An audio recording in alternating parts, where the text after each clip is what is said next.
Me diz uma coisa, no seu emprego você define o seu salário? Não estou falando de negociar com o seu chefe sobre um aumento ou num novo emprego que você tem que conversar com o seu empregador para chegarem num consenso sobre o valor da sua remuneração. Você determina quanto você ganha sozinho, independente do que seu empregador tem a dizer? Claro que não. Isso não faz o menor sentido e se fosse assim, é capaz da nossa economia quebrar de vez. Pois é, se essa é uma ideia tão estranha, então como os políticos brasileiros podem votar sobre o seu próprio salário? Eu sou Pedro Rodrigues e sejam bem-vindos ao Manual do Brasil.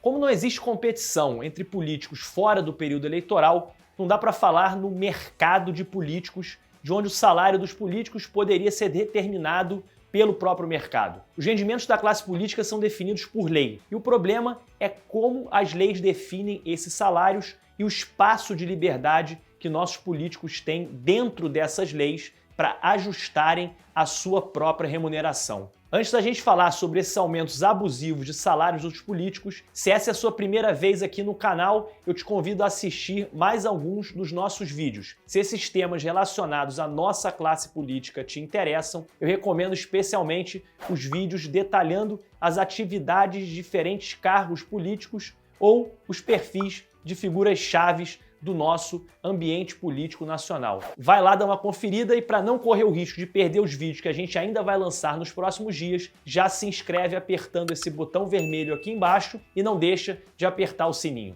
Esse espaço de liberdade que a gente falava e as consequências indiretas disso, a gente pode ver num caso recente na Prefeitura de São Paulo. Em 23 de dezembro do ano passado, a Câmara Municipal de São Paulo votou e aprovou o reajuste dos salários do prefeito, do vice-prefeito e dos secretários. E claro, o prefeito Bruno Covas prontamente sancionou a lei. Com esse reajuste, Covas vai ter um aumento de 46% do seu salário, seu vice de 47% e todos os secretários de 53% de acréscimo nos seus rendimentos. Como esperado, esse reajuste recebeu fortes críticas, não só por ter sido votado e sancionado no ano de retenção de gastos, obviamente em razão da pandemia, mas também pelo efeito cascata que esse aumento pode levar, já que o teto salarial dos cargos públicos municipais é o salário do próprio prefeito.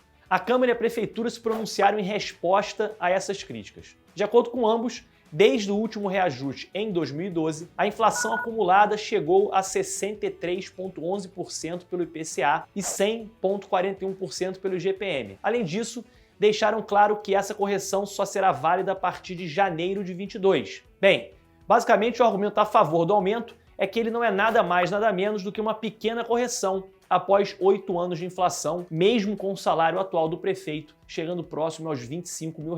Um argumento válido, mas muito difícil de ser entendido. Isso é o típico argumento que desconsidera completamente a realidade e parece existir só para dar uma justificativa qualquer, quase que como uma resposta por educação. A realidade é que a gente está passando por uma crise não só na saúde pública, como também econômica, e o aumento do salário mínimo foi de cerca de 5%. Eu não estou aqui tentando convencer que o prefeito da maior cidade brasileira deva receber um salário mínimo ou reajustar o seu salário somente de acordo com o reajuste do salário mínimo. Mas existe aqui, além de um símbolo de desigualdade, uma discrepância enorme entre os níveis mais altos do funcionalismo público e os setores mais vulneráveis da nossa população. Há um abismo que não é só social, mas simbólico. Uma distância que é representada perfeitamente nessa justificativa formalista e em total descompasso com a realidade. Como você deve imaginar, óbvio que esse não é um caso isolado, o da Prefeitura de São Paulo. Em dezembro do ano passado, em Natal, no Rio Grande do Norte, os vereadores da capital potiguar votaram pelo aumento do próprio salário em 15%, indo de R$17 mil para R$19.500. A justificativa aqui não difere em nada da justificativa dada em São Paulo. A Câmara alega estar corrigindo as perdas nos rendimentos dos vereadores devido à inflação e salários congelados por 7 anos. Também afirmam que isso não vai prejudicar o orçamento da casa e, como em São Paulo, as correções só irão valer em janeiro de 22. E em Cuiabá, em janeiro desse ano, foi sancionada uma lei que também faz reajuste dos salários dos vereadores, dos atuais R$15 mil para quase R$19 mil. Esse aumento de quase 30% foi justificado de maneira similar ao dos outros casos. E o interessante é que o reajuste também só passará a valer a partir de janeiro de 22. Curioso é que nesses 3 casos, o reajuste só vai valer a partir de janeiro de 22. Uma possível explicação para isso é que em maio de 2020, o Congresso Nacional aprovou uma lei complementar 173 que autorizou a liberação de 125 bilhões de reais pelo governo federal aos estados e municípios, visando auxiliar as políticas de combate ao coronavírus. Mas isso somente se esses entes federados se comprometessem a não aumentar gastos na folha salarial de seus servidores. Pois é, provavelmente esse é o motivo do adiamento do reajuste. Parte do argumento em favor dos aumentos. Já cai por terra, por óbvio. Mas daí você pode até pensar consigo mesmo. Beleza, tem uma questão moral aí que não dá pra gente ignorar. Mas Pedro, é só uma questão moral? O quanto esses aumentos vão impactar a economia verdadeiramente dos membros da federação? Dependendo do que for o aumento, pode haver um impacto muito relevante, através do chamado efeito cascata. É claro que individualmente, certamente, um aumento de 10 mil reais no salário do prefeito de São Paulo não vai fazer nem cosquinha para o município. Pode ser um gasto totalmente necessário, mas não vai impactar tanto o orçamento municipal. Mas o que pode pesar mais é o aumento do teto do funcionalismo público na capital paulista. De acordo com o artigo 37 da Constituição, no seu inciso 11, o teto de salário dos servidores municipais é dado pelo salário do prefeito. O que significa que, aumentando o salário do prefeito, o salário de todo o funcionalismo local pode e provavelmente vai aumentar. Mas isso significa que os salários de outros servidores podem aumentar e não que com certeza vão aumentar. Bem, em 2018, o salário dos ministros do Supremo aumentou em 16,38%, o que levou a uma movimentação na Câmara dos Deputados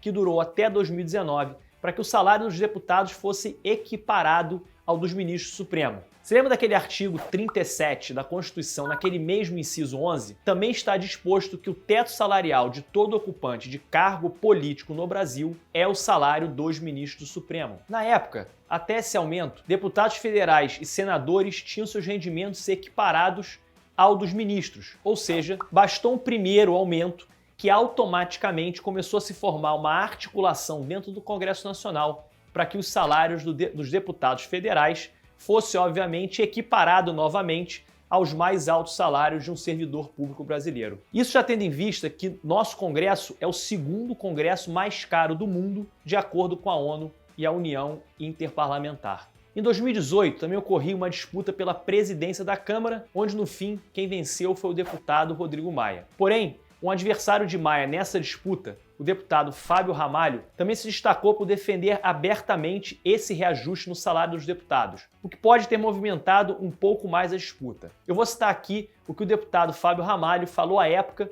e seria bom prestarem atenção, porque parece piada e seria bom se fosse, mas a grande verdade é que não é. Segundo o deputado, há colegas que não dependem do salário, mas outros dependem e passam necessidades que a gente não sabe. É preciso dar ao parlamentar uma melhor qualidade de vida. Não é aumento de salário, isso é reajuste dentro da lei. E disse mais, é melhor o parlamentar ser bem remunerado, porque você pode cobrar dele a lisura, mas eu também defendo a reforma da Previdência que conserta tudo isso. Ramalho também reclamou que o último ajuste do salário dos deputados federais foi em 2014, quando o salário passou a ser de R$ 33.763, fora todas as regalias que os deputados ainda têm. Essa justificativa, por mais tragicômica que pareça, não está muito distante daquela justificativa da Prefeitura de São Paulo. Ambas fazem referência a um aumento devido por um ajuste não realizado por anos, e ambas são, em essência, muito formalistas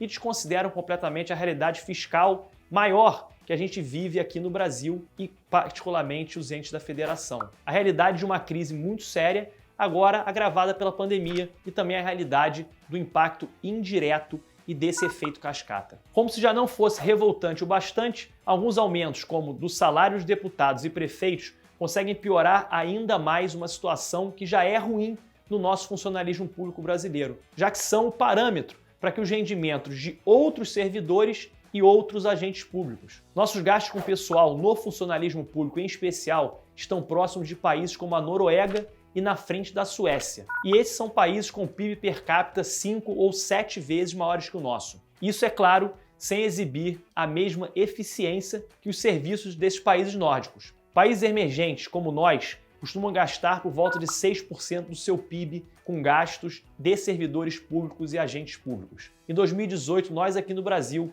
gastamos mais de 13% do nosso PIB só com pagamento de pessoal ligado à máquina pública. E o deputado Fábio Ramalho parece ignorar ou não se importar com esse enorme problema de uma nação em crise. Então, o que você acha dessa confusão toda? E se não é possível isso, que outras medidas você acredita que podem ser tomadas para a gente mudar essa nossa realidade de como os políticos definem a sua própria remuneração? Deixa a sua opinião aqui nos comentários e não esquece de deixar o seu like. Valeu e até o próximo vídeo.